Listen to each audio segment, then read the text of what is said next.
Hello students, welcome to university of entrance. हम लोग यहाँ पर आज कंटिन्यू करेंगे अपना चैप्टर इंडियाज एक्सटर्नल रिलेशंस। ये पार्ट 2 है हमारी इस पूरे लेक्चर का। हमारे इस चैप्टर का ये पार्ट 2 है और हम लोग यहाँ पर आज देखने वाले हैं कि peace and conflict with China. इसके अंदर हम लोग देखेंगे कि कैसे after the independence of India India China relations evolve हुए, कौन कौन से फैक्टर्स थे जो हमने कॉन्फिडेंस बिल्डिंग मेजर्स के तौर पर यहाँ पर लिए विद द चाइना। और हम लोग यहाँ पर देखेंगे कि क्या यहाँ पर हमारी गलतियां थी जिनकी वजह से हमने इंडिया चाइना वॉर को लूज किया। साथ ही में हम यहाँ पर देखेंगे कि कैसे इंडिया चाइना वॉर के बाद हमने अपने नॉर्थ ईस्टर्न रीजन में रिस्ट्रक्चरिंग की, साथ ही कैसे हमने अपने पॉलिसी शिफ्ट्स लिए और इस इंडिया चाइना जो वॉर थी इसके क्या इफेक्ट्स पड़े इंडिया की इंटरनल पॉलिसी और एक्सटर्नल इमेज के ऊपर। तो चलिए स्टार्ट करते हैं अपना आज का यहाँ पर लेक्चर। जो पहला पॉइंट हमारा यहाँ पर निकल करके आता है वो है कि इंडिया चाइना रिलेशनशिप स्टार्ट कैसे हुए। तो हमें यहाँ पर एक थोड़ा सा बैकग्राउंड जानना जरूरी होगा कि चाइना के अंदर क्या है। यहाँ पर 1949 के पहले यहाँ पर एक civil war kind of situation चल रही थी, जहां पर एक तरफ से नेशनलिस्ट्स और दूसरी तरफ थे कम्युनिस्ट्स। इन 1949 क्या हुआ, चाइनीज रेवोल्यूशन वाला यहाँ पर पूरी सारी चीज होती है और अल्टीमेटली जानने वाली चीज ये है कि कम्युनिस्ट इसमें विक्टोरियस निकल करके आते हैं और जो नेशनलिस्ट पोर्शन था जो वहां पर हार गया चाइना में वो जाते हैं आपके ताइवान में। और जो प्रेजेंट डे ताइवान है अगर आप देखोगे तो वहां का जो ऑटोनॉमी दे रखी है वहां पर मेनलैंड चाइना ने, बट काफी इन्फ्लुएंस रहता है उसमें और काफी ज्यादा डिस्प्यूट रहते हैं, बट वो हमारा यहाँ पर टॉपिक नहीं है। जस्ट फॉर द रेफरेंस मैंने आप लोगों के यहाँ पर उस चीज को एक्सप्लेन किया। तो 1949 में चाइनीज रेवोल्यूशन होता है और वहां पर क्या देखने को मिलता है, कम्युनिस्ट रिजीम का एस्टेब्लिशमेंट। उसके बाद after the 1949 India was one of the first countries to recognise the communist government. देखिए उस समय यहाँ पर हमें पता है कि वर्ल्ड वॉर सेकंड खत्म हुआ था और ये स्टार्टिंग ईयर्स थे हमारे कोल्ड वॉर के। तो कोल्ड वॉर में क्या था, कम्युनिस्ट ब्लॉक था और एक कैपिटलिस्ट ब्लॉक था। कम्युनिस्ट ब्लॉक यूएसएसआर वाला था और ये दूसरा ब्लॉक हमारा कैपिटलिस्ट का था। बट उस समय तक यूएसआर इतना ज्यादा स्ट्रेंथन नहीं हो पाया था और साथ ही में जो कैपिटलिस्ट हमारा जो ब्लॉक था वो काफी ज्यादा स्ट्रांग देखने को मिल रहा था। तो इंडिया वहां पर एक कंट्री ऐसी जिसके पास इतनी पॉपुलेशन हो उसने रिकॉग्नाइज किया। ऑल्दो ये उस समय इतना इंपॉर्टेंट नहीं था क्योंकि हमारे इतना स्टेचर बड़ा नहीं था, बट यहाँ पर प्रेशर की वजह से जो कैपिटलिस्ट ब्लॉक है उसकी वजह से कंट्रीज चाइना की कम्युनिस्ट गवर्नमेंट को रिकॉग्नाइज नहीं कर रही थी। उस सिनेरियो में इंडिया ने इनको रिकॉग्निशन दिया और एक पॉजिटिव हैंड बढ़ाया आगे चाइना की तरफ।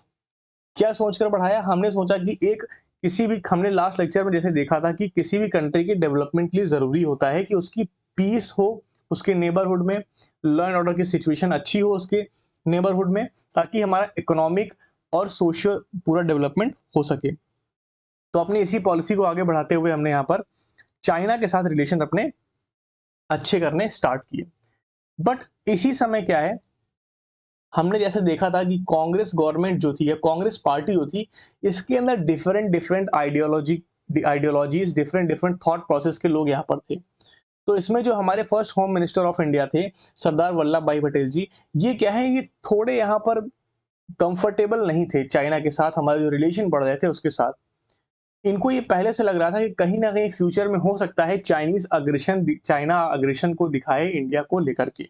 क्यों, ये बहुत ही नॉर्मल सी बात है। अगर कोई भी रिजीम अग्रेशन के थ्रू आया है और स्पेशली जब वो पहले से ही क्लेम कर रहे हैं, एक्चुअली ये जो डिस्प्यूट था ये कॉलोनियल टाइम से ही था, बट कॉलोनियल गवर्नमेंट ने इसको क्या है हमारे इसको एक तरीके से पैचअप किया और उस समय चीजें सही चल रही थी। बट जब कम्युनिस्ट रिजीम यहाँ पर आया और हमारे यहाँ भी क्या हुआ, ये कॉलोनियल गवर्नमेंट चली गई, ब्रिटिश यहाँ पर चले गए, तो चाइनीज का यहाँ पर ये क्लेम था कि क्योंकि वो कॉलोनियल मास्टर्स ने वो ट्रीटी या वो पैचअप किया था इसलिए वो उसे एक्सेप्ट नहीं करेंगे। उन्हें क्या चाहिए, उन्हें चाहिए एक न्यूट्रल ट्रीटी। ठीक है, ये उनका वर्जन था कि उनके हिसाब से वो न्यूट्रल नहीं था और फोर्स के अंदर उसको लिया गया था।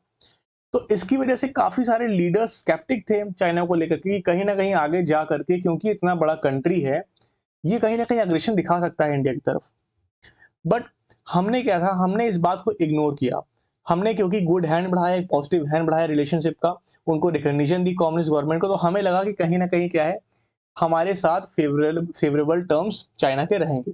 इसीलिए हमने अपने इंडो चाइना बॉर्डर को काफी लंबे समय तक सिर्फ पैरामिलिट्री फोर्सेस के थ्रू ही गार्ड किया, वहां पर हमने आर्मी अपनी डिप्लॉय नहीं की। ठीक है, और इसी पूरी रिलेशनशिप को और ज्यादा स्ट्रेंथन करने के लिए, और ज्यादा एक स्टेप फॉरवर्ड ले जाने के लिए, और जो हमारे यहाँ पर रिजर्वेशन थे कुछ यहाँ पर लीडर्स के कि कहीं ना कहीं एग्रेशन होगा आगे चल करके, इसको यहाँ पर हम लोग यहाँ पर इसको काउंटर करने के लिए हमने चाइना के साथ एक अग्रीमेंट साइन किया। उस अग्रीमेंट को हम लोग, बहुत ही फेमस अग्रीमेंट था, पंचशील अग्रीमेंट। इसके अंदर क्या थे, 5 प्रिंसिपल ऑफ पीसफुल कोएग्जिस्टेंस थे। इसका मतलब इस यहाँ पर ट्रीटी के अंदर ये जो पूरा हमारा यहाँ पे एग्रीमेंट था, इसके अंदर हमने क्या किया, 5 प्रिंसिपल्स को रखा। और ये 5 प्रिंसिपल्स ऐसे थे जो कि कहीं ना कहीं इंश्योर कर रहे थे कि एक पीसफुल कोएग्जिस्टेंस हो दोनों ही कंट्रीज का। ये 5 प्रिंसिपल हम आने वाले अपने स्लाइड में देखेंगे। ये किसके साथ किया गया, तो चाइनीज प्रीमियर जाओ एनलाई के साथ 1954 में ये यहाँ पर हमारा पंचशील एग्रीमेंट साइन होता है। और इसी के साथ हमने और ये चीज एक्सेप्ट की, इस चीज को हमने यहाँ पर सोचा कि अब तो हमारे रिलेशन के साथ अच्छे रहेंगे, और जो एग्रेशन वाला पोर्शन था वो कहीं ना कहीं यहाँ पर काउंटर किया गया।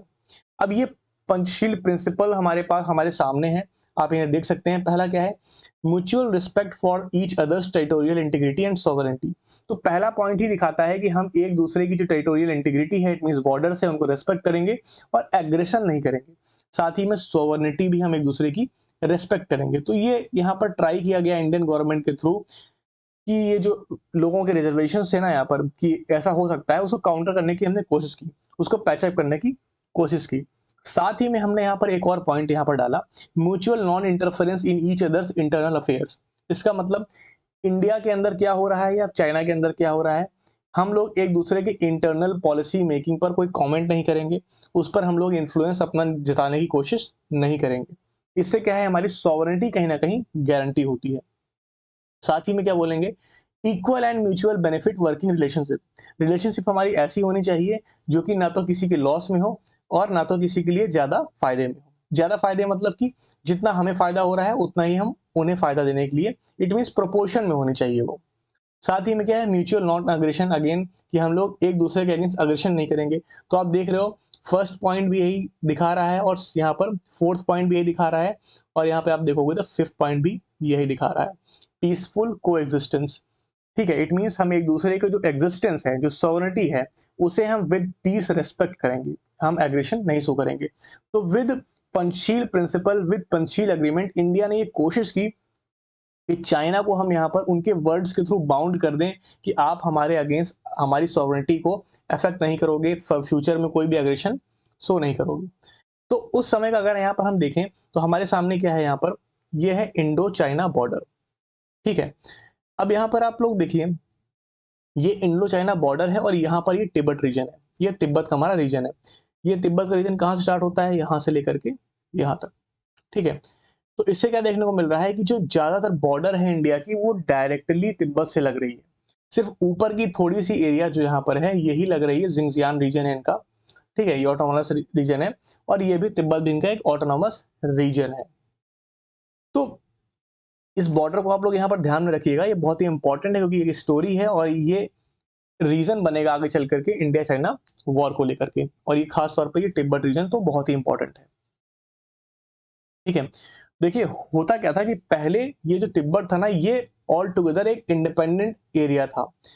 मतलब हिस्ट्री में अगर आप देखोगे तो कई बार आपको देखने को मिलेगा कि ये तिब्बत का एरिया चाइना के कंट्रोल के अंदर आएगा और कभी चाइना कंट्रोल से बाहर चला जाएगा, ये जो आपका तिब्बत का एरिया है।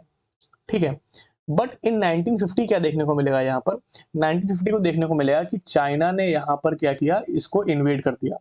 तिब्बत का यहाँ पर इन्वेजन देखने को मिलेगा और यहाँ पर अपना रूल स्टैब्लिश कर लिया। अब क्योंकि हमने 1954 में हमने यहाँ पर देखा ना पंचशील एग्रीमेंट, अब क्योंकि 1950 में तिब्बत को चाइना ऑलरेडी ऑक्यूपाई कर चुका है और हमने चाइना के साथ यहाँ पर क्या है, ट्रीटी हासिल कर ली है कि हम दूसरे की इंटरनल मैटर्स में, इंटरनल अफेयर्स में इंटरफेयर नहीं करेंगे। अब क्योंकि यहाँ पर चाइना का वो पार्ट बन चुका है तिब्बत, तो वो उसके इंटरनल अफेयर्स का यहाँ पर क्या है, एक हिस्सा बन जाएगा। और अब इंडिया क्या करेगा, ये बाउंड हो जाएगा अपनी ही ट्रीटी की वजह से कि वो तिब्बत पर कमेंट ना करे। ठीक है, तो ये गिव एंड टेक की काइंड ऑफ रिलेशनशिप थी यहाँ पर कि आप तिब्बत में नहीं करोगे और हम एग्रेशन भी नहीं शो करेंगे, ऐसा कुछ था ये। ठीक है, तो इंडिया ने क्या किया, इंडिया ने कॉन्सीड कर लिया चाइना के क्लेम को ओवर तिब्बत, हमने एक्सेप्ट कर लिया। बट यहाँ पर होता क्या है, इन 1958 एक आर्म्ड अपराइजिंग देखने को मिलती है तिब्बत के अंदर चाइना के ऑक्यूपेशन के अगेंस्ट। ठीक है, जो जहाँ पर तिब्बत के नेटिव लोग थे वो क्या करते हैं, वो यहाँ पर रेवोल्यूशन करते हैं, वो यहाँ पर अपराइजिंग करते हैं, वो अपोज करते हैं चाइना के रूल को।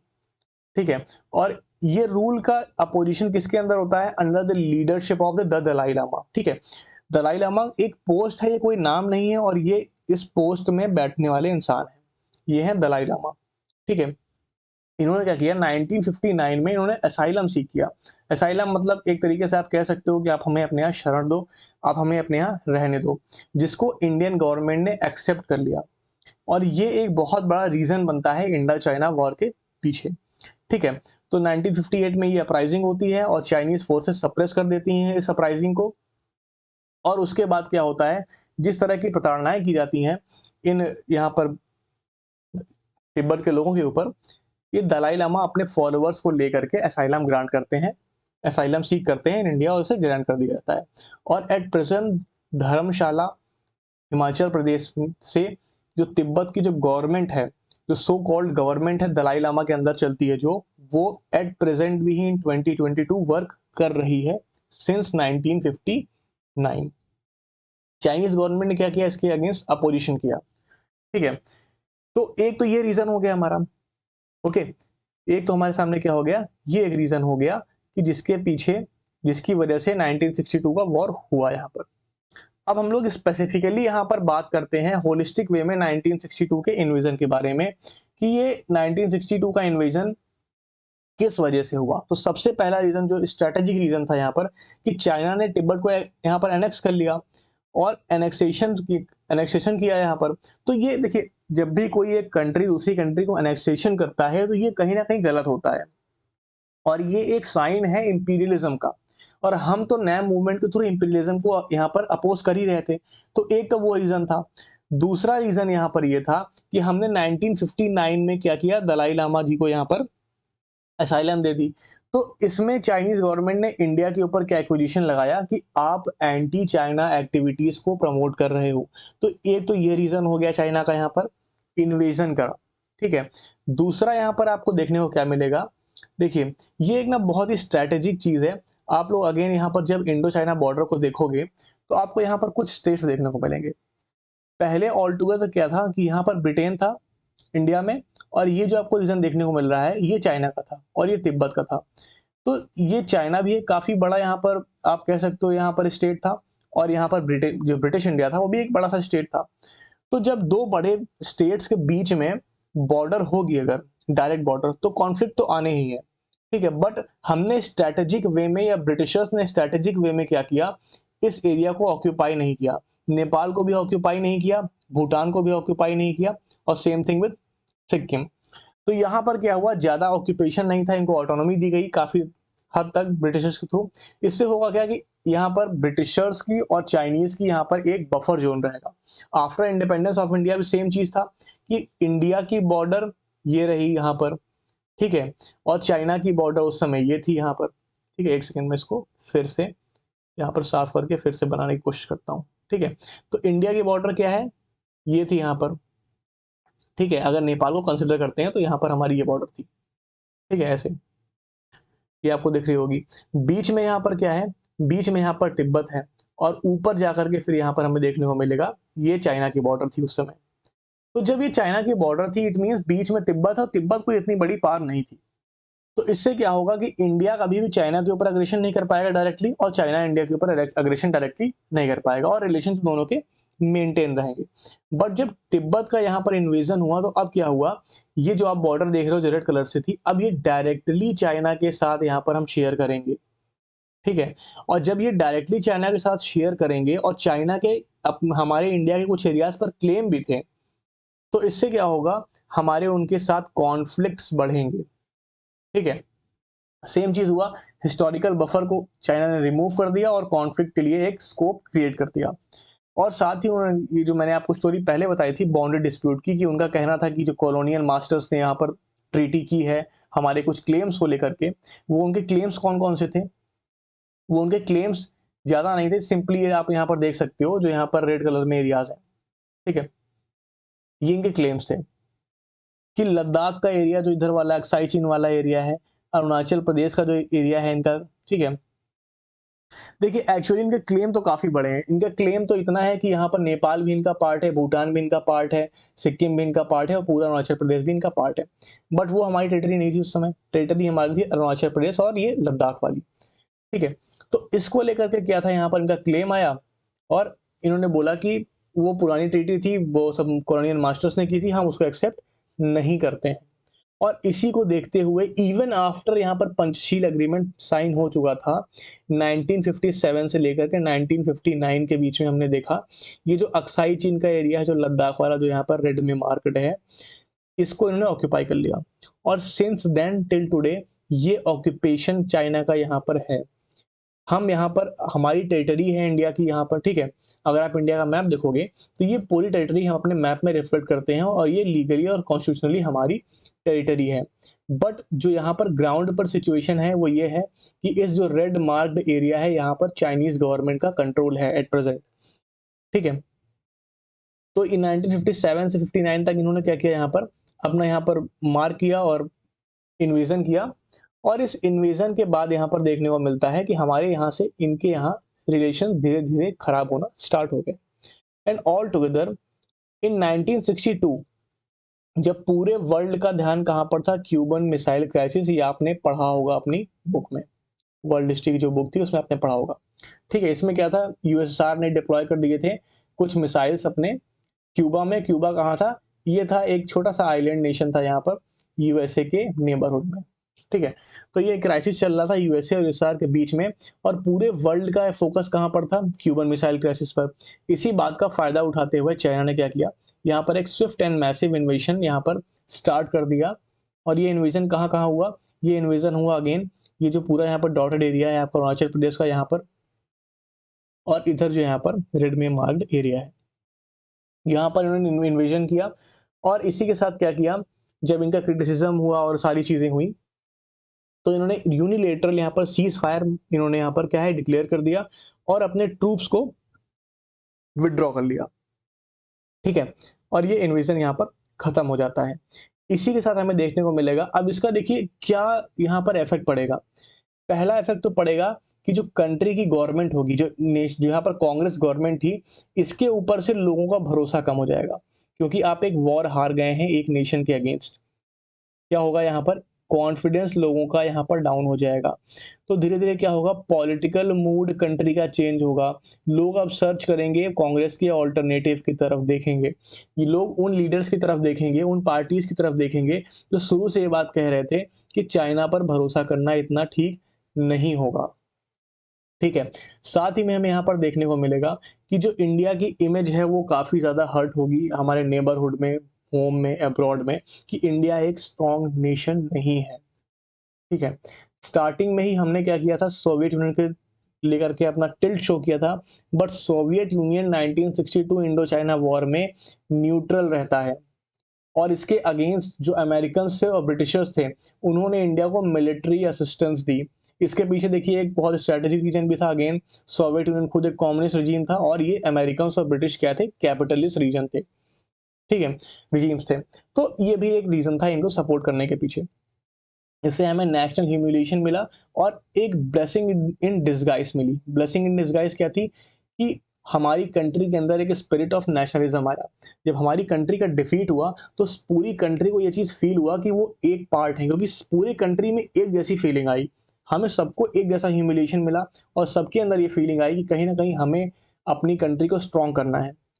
तो जब स्ट्रॉन्ग करने के लिए क्या हुआ, यहाँ पर पूरी कंट्री के अंदर नेशनलिज्म की एक फीलिंग डेवलप हुई। ये ब्लशिंग इन डिसगाइज थी इस पूरे यहाँ पर इवेंट में, ठीक है। इसी के बाद क्या होगा, बहुत ही नॉर्मल सी बात है, आप लोग समझ सकते हो कि बहुत से यहाँ पर लीडर्स रिजाइन करेंगे, कुछ यहाँ पर लोग होंगे जो ऑफिसर्स होंगे वो रिजाइन करेंगे, कुछ को हटाया जाएगा। ठीक है, ये सारे एक्शन जो लिए जाते हैं। उसके बाद यहाँ पर देखने को मिलेगा कि नियर अबाउट फॉर 1 डिकेड, 10 सालों तक, टिल 1976 क्या होगा, फुल डिप्लोमेटिक रिलेशन हमारे उनके साथ नहीं होंगे। अटल बिहारी वाजपेयी जी हमारे पहले मेजर मिनिस्टर बनेंगे, हमारे पहले टॉप लीडर लेवल लीडर बनेंगे, जो उस समय एक्सटर्नल अफेयर मिनिस्टर थे, फॉरेन अफेयर मिनिस्टर थे इन 1976, जो कि एक विजिट पे करेंगे चाइना को इन 1979। ठीक है, तो 1976 तक हमारे रिलेशन उनके साथ एकदम बंद थे, एकदम 0 डिग्री सेल्सियस पे जा चुके थे, जैम हो चुके थे। उसके बाद ये सारी चीज़ें स्टार्ट होंगी और यहाँ पर देखने को मिलेगा कि आने वाले टाइम में राजीव गांधी जी यहाँ पर क्या होंगे, जो यहाँ पर पहले प्राइम मिनिस्टर ऑफ इंडिया बनेंगे आफ्टर दी जवाहरलाल नेहरू, जो विजिट करेंगे चाइना को। ठीक है, इसके बाद हमारे रिलेशन धीरे धीरे यहाँ से बेहतर होना स्टार्ट होते हैं और इसी के साथ हमें देखने को ये भी मिलेगा कि हमने यहाँ पर फोकस किया कि नॉर्थ ईस्ट इंडिया, जिसकी कनेक्टिविटी इंडिया के साथ इतनी अच्छी नहीं थी, जहाँ पर इंफ्रास्ट्रक्चर डेवलपमेंट इतना ज़्यादा अच्छा नहीं था। इसके पीछे रीज़न देखिए बहुत सिंपल सा भी है कि 1962 आते-आते बहुत ज़्यादा ईयर्स तो हुए नहीं थे डेवलपमेंट इंडिपेंडेंस को, और हमारे पास रिसोर्सेस और वो सारी स्टोरी हमने जो पढ़ रखी है वो करंस तो था ही। और कंपैरेटिवली स्टार्टिंग से भी नॉर्थ ईस्ट रीजन क्या है, माउंटेनियस रीजन है, ईज़ी टू एक्सेस नहीं है, तो इंफ्रास्ट्रक्चर की वहाँ पर कमी पहले से थी। तो वो चीज़ थी, तो हमने वहाँ पर ध्यान देना स्टार्ट किया। हमने रीऑर्गेनाइजेशन किया काफ़ी स्टेट्स का। नागालैंड को हमने एक स्टेटहुड ग्रांट किया, ठीक है। मणिपुर और त्रिपुरा उस समय भी यूनियन टेरिटरीज थी, बट हमने उनको लेजिस्लेटिव असेंबलीज ग्रांट की। तो ये क्या था, ये हमारा एक पूरा स्टोरी था इंडो चाइना वॉर को लेकर के कि किन रीजंस की वजह से वो वॉर हुई, उसका क्या रिपरकशन हुआ, उसके क्या यहाँ पर हम लोग को इफेक्ट देखने को मिले। अब इस पूरे पूरे वॉर के बीच में सिर्फ एक ही चीज ऐसी थी, एक ही जगह ऐसी थी जिसे हम प्राउडली बता सकते हैं कि नहीं, हमने यहाँ पर कुछ गेन किया था। वो था यहाँ पर रेजांगला का। ठीक है, ये जो हमारी 1962 की बैटल हुई थी, इस बैटल में ही क्या हुआ, एक रेजिमेंट थी, ये थी 13th कुमाऊं रेजिमेंट। ये रेजिमेंट में नियर अबाउट 124 सोल्जर्स थे और ये ज्यादातर कहाँ से आते थे, ये रेवाड़ी एक विलेज है आपका हरियाणा में, ठीक है, ये लोग वहां से आते थे। ये ऑफ कोर्स प्लेन एरिया होगा, बट जैसे ही ये हमारी वॉर हुई तो इनको 2 डेज की नोटिस दी गई और इन्हें बोला गया कि आपको वहां पर बॉर्डर पे जाना है, ठीक है, लद्दाख में। तो इनको इतनी हाई ऑल्टीट्यूड पे, इतने लो टेम्परेचर पे इनको वहां पर जाने का ऑर्डर दिया गया एंड बहुत ही ब्रेवली ये सारे सोल्जर्स वहां पर गए। ज्यादातर इसमें क्या हुआ, नियर अबाउट 114 सोल्जर्स ने अपनी लाइफ, अपना वहां पर सर्वोच्च वहां पर बलिदान किया, खुद को सैक्रिफाइस कर दिया, ठीक है, in spite of the adverse situations. And in front of them, near about, there were 400 Chinese soldiers who invaded the Indian territory. They fought till their last breath, ये अपनी आखिरी सांस तक वहां पर लड़े और इन्होंने क्या किया, इन्होंने अपनी बॉर्डर को प्रोटेक्ट किया। अगर ये वहां पर उस समय नहीं होते, ये अपनी ब्रेवरी इन्होंने उस समय नहीं दिखाई होती, तो शायद जो आज हमारे पास लद्दाख का हिस्सा है, जो हमारे पास सियाचिन का हिस्सा है, ये सारा हिस्सा भी आज हमारे पास नहीं होता शायद, ठीक है। और इस पूरी इवेंट की ये इतनी इंपॉर्टेंट स्टोरी है या इतनी क्यूरियस स्टोरी है कि जब ये 114 लोग थे, इनके बारे में 2-3 महीने तक ये बोला जाने लगा कि ये लोग भाग गए हैं अपनी बैटलफील्ड को छोड़ करके। इट मीन्स देवर फगेटिव्स। इनके खिलाफ कोर्ट मार्शल्स यहाँ पर स्टार्ट हुए और इनके खिलाफ एक प्रोपेगेंडा फैलाया गया पूरी कंट्री के अंदर कि ये लोग फगेटिव्स हैं, ये लोग मैदान छोड़कर भाग गए हैं, ये लोग लड़े नहीं, वहां पर डर कर भाग गए हैं। बट आफ्टर 2-3 मंथ्स जब वहां पर सर्वे किए गए, पूरी चीजें यहाँ पर बाहर निकल करके आई, तो पाया कि 114 लोगों ने यहाँ पर क्या है, अपना सर्वोच्च बलिदान किया है, खुद की लाइफ को सेक्रीफाइस किया है for the security and integrity of the nation, ठीक है। और इसी के चलते यहाँ पर क्या है, नेशन का हाईएस्ट डेकोरेशन जो हमारा गैलेंट्री अवार्ड है यहाँ पर, परमवीर चक्र, पोस्ट ह्यूमसली मरने के बाद मेजर शैतान सिंह जो थे, इनके यहाँ पर लीडर थे, ठीक है। इनको यहाँ पर क्या है, ये परमवीर चक्र से इनको यहाँ पर सम्मानित किया गया। और अगर आप आज भी जाओगे, ठीक है, तो आपको यहाँ पर एक मेमोरियल बनाया गया है 13th कुमाऊं रेजिमेंट का, रेजांगला मेमोरियल, ठीक है। इस यहाँ पर फोटो में आप देख पाओगे, यहाँ पर आपको नाम देखने को मिलेंगे इन सभी लोगों के, ठीक है। तो इन लोगों ने बहुत ब्रेवली फॉट किया और ये एक पॉजिटिव न्यूज़ है और ये एक पॉजिटिव स्टोरी है जो कि बहुत ही अनसोल्ड स्टोरी है, बहुत ही अनटोल्ड स्टोरी है, ठीक है, इसे आप लोग बहुत ज़्यादा आपको बुक्स में नहीं पढ़ने को मिलेगा, आपको कहीं भी आप देखने को नहीं मिलेगा, बट मैं चाहता हूँ कि आप लोग इसके बारे में जानें, that's why I have added this portion. ठीक है, so this was all for our today's lecture. बहुत ही एक इम्पॉर्टेंट लेक्चर है, आप लोगों को पता होना चाहिए, not from just perspective of your examination but also just as being an Indian. Okay, so अगर आपको लेक्चर अच्छा लगा तो आप लाइक कर सकते हैं, सब्सक्राइब कर सकते हैं and share with your friends. Till then, thank you and have a nice day.